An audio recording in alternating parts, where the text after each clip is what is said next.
Rights groups are calling on the UN to deny Egypt a leading role in setting its human rights agenda. This is related to the office of the UN Special Rapporteur responsible for the promotion and protection of human rights and fundamental freedoms. Its mandate is up for renewal, and Egypt is reportedly in talks to take a leading role in drafting the resolution. Egypt was recently denounced by the UN Special Rapporteur for severe reprisals against people who spoke to another visiting UN expert. And its government has been accused of numerous rights violations amid a crackdown on dissent. Matt Pollard is a senior legal advisor and UN representative for the International Commission of Jurists. He joins us now from Geneva. Good to have you with us. So, what sort of human rights record does Egypt have in comparison with other members of the Human Rights Council? Well, I mean, here it's important to keep in mind we're talking specifically about the abuse of counterterrorism measures to violate human rights. The Special Rapporteur, the expert we're talking about here, is the one person within the massive architecture that the UN has to push states to take measures to prevent terrorism, which, of course, we all want governments to protect people from violent attacks. But this is the one person in that huge architecture who has a specific job from the UN to remind states that they need to respect human rights while they counter terrorism and to give them independent expert advice how to do that.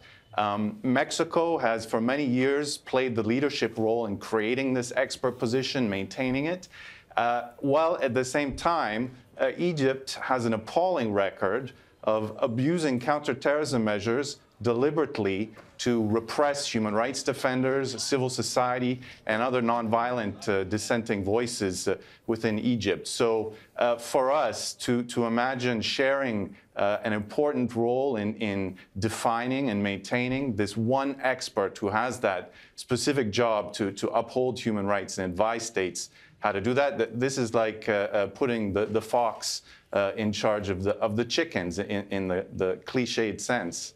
A lot of human rights organizations have quite a few reports detailing all sorts of allegations of misdeeds by the authorities in Egypt, from disappearance, detention without trial, even deaths of people who practice their basic civil rights.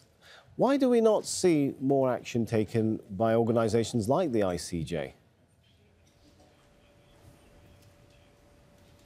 Well, we do take action. As you can imagine, when a government like the Egyptian government is engaged in a systematic campaign to try to eliminate dissenting voices from civil society from within Egypt, it becomes very difficult even for domestic Egyptian human rights organizations to operate.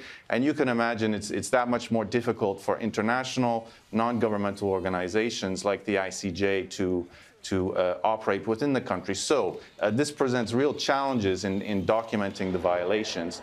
Here you can see this call that we've put out to Mexico and other states to keep Egypt away from this precious mandate. We do together with 8 other NGOs, in this case Amnesty International, Human Rights Watch, and others, precisely because it is so difficult to document and take action on these cases. But we do consistently raise in public advocacy and at the UN, you know, the abuses that we're talking about here. Are you disappointed by when you see the sort of level of global response, especially from world powers, to the situation in Venezuela over a disputed election there, and compare it to the sort of abuses which have been well documented in Egypt, not to mention a very clear coup against a democratically elected government a few years ago, which sparked all of this off? Yes, of course, the International Commission of Jurists would like to see all situations of human rights violations addressed with equal urgency and seriousness. What we're talking about here, the place within the UN that created this particular expert and renews it, and where this concern arises, is the Human Rights Council here in Geneva. This is a body made up of governments, of states elected by the General Assembly along regional lines to ensure regional balance. It's an inherently political body, and we do understand that to achieve good outcomes for human rights, in the Human Rights Council. It's partly the art of the possible. What can civil society and states get enough states to support to get action on? And there's no question that governments like Egypt are very sophisticated, clever, and strategic when it comes to their international diplomacy, and are very effective at persuading other states not to focus so much on them. But as civil society, we do work very hard to find a way to give a higher profile to these violations, and we always hold out hope that if not today, then in the days that come, the Human Rights Council will give equal focus to this situation.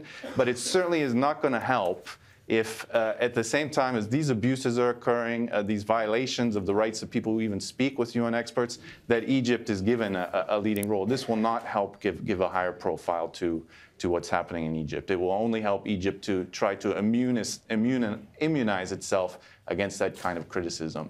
Matt Pollard, it's been great having you. Thanks so much for your thoughts.